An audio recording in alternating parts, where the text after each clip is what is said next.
Hi, greetings everyone. In this video, we will see how to filter the tasks and resources.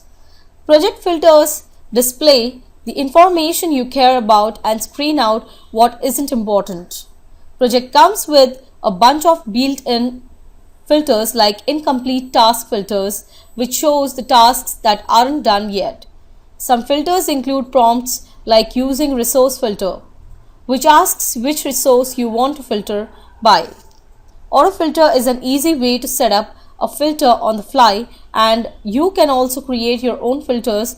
So, to work with the filters, go to the View tab, then click the drop down in the filter box.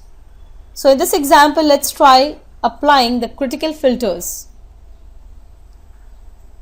So, now you can see only the tasks that are critical appears in the view.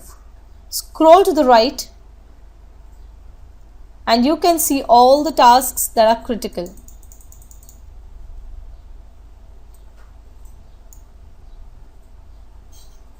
Let me go back and I'm going to turn off the filters.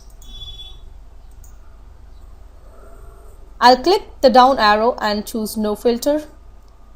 I'll choose another filter, in this case using resource.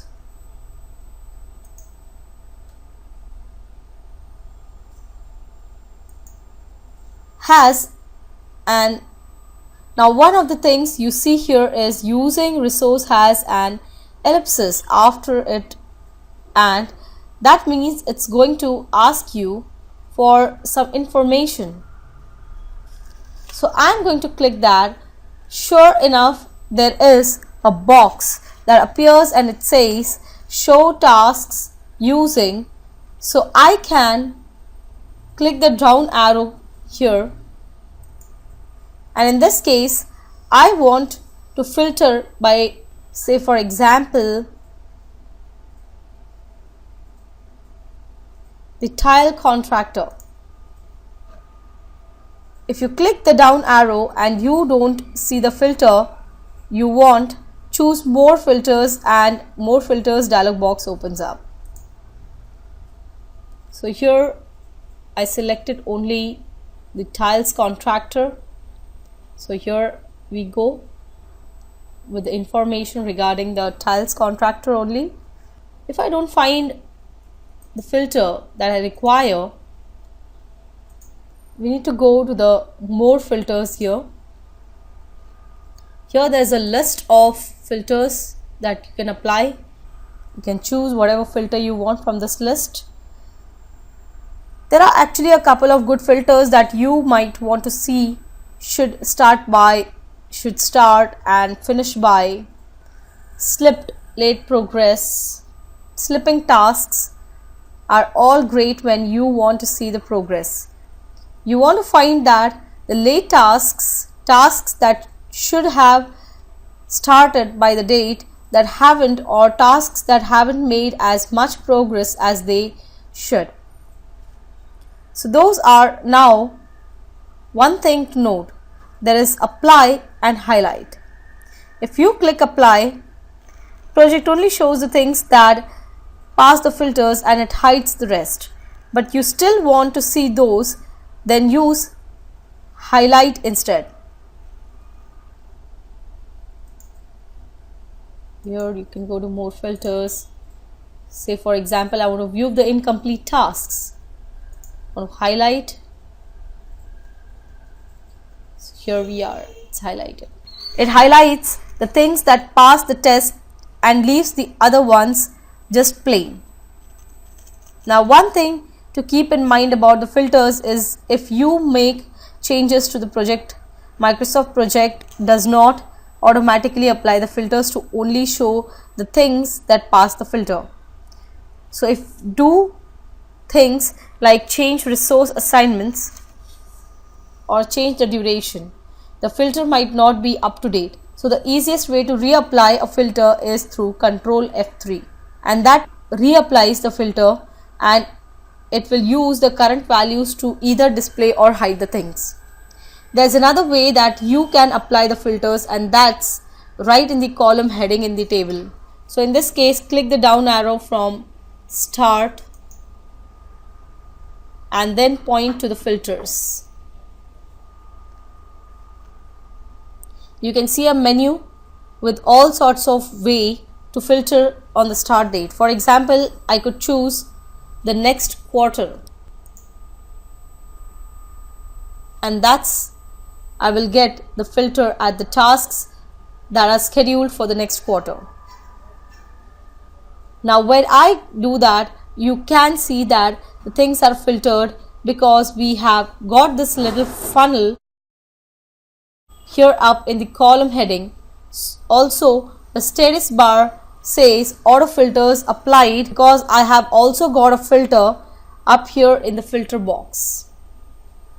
If I want to remove a filter, I can click the filter icon here and say clear filters from start, and the funnel goes away, and so does the filter.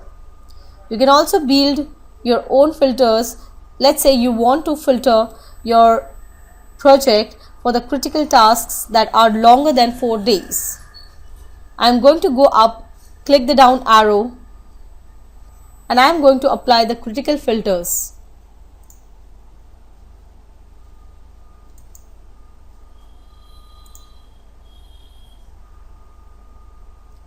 So go back here and choose more filters to open the more filter dialog box, and I'm going to copy the filter that is critical. In this case, I'll name it as critical 4 days. Now I can see because we copied a filter, we already have the first test filter in the place. So all we really have to do is duration. In this field name cell, click that, click the down arrow and select the duration field and add it to the field name.